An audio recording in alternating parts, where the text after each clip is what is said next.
Good morning, I'm John Lucas. I make a lot of hand mirrors, and I'm going to discuss the problems with wood movement this morning and how to turn this into an heirloom that will last forever.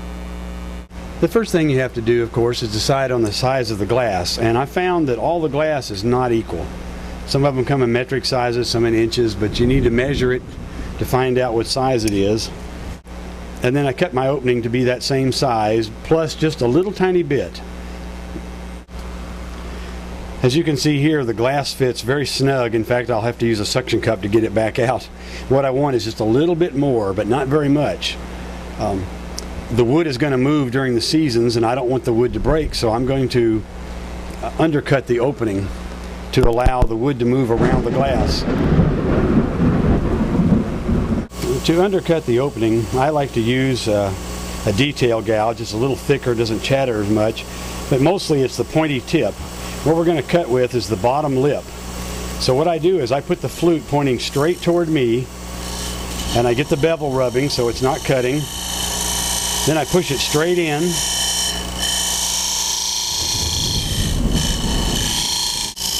Use that bottom lip to cut, and that opens that opening up. Then I'll pull the bottom lip around and scrape the opening in a shear scraping action to kind of clean up that opening.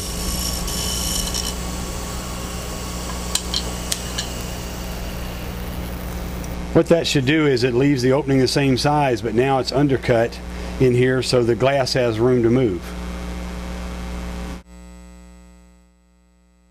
After I turn the handle, I cut little grooves with the toe of the skew. These little grooves hold epoxy, and it acts like little dowels to help hold the handle to the body more firmly during wood movement.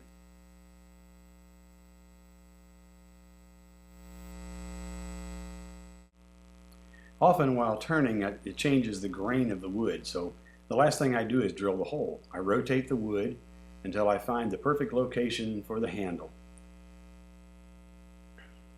Then I mark the handle. Now, unfortunately, in this situation, the grain is running crossways and the handle is running up and down, so I'm going to have wood movement problems that I need to deal with because of expansion and contraction. To drill the hole, I use a V-block that I built to go on the drill press. It's very important to clamp the piece to the V-block.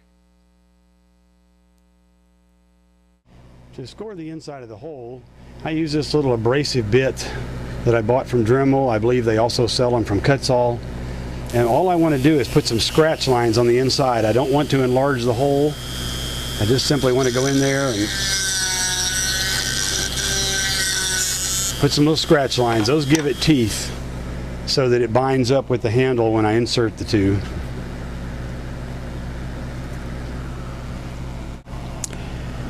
I typically use a two-part quick set epoxy to put the handle in.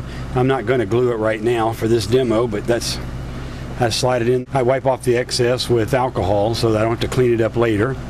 And the final step is adding the mirror. I use clear silicone caulking. Just like you'd buy at the hardware store. It looks, smells, probably even tastes just like the regular glue that you buy for the mirrors, but it's about a third as expensive. And what I do is I simply go in here and I put in about 4, 5, 6 drops.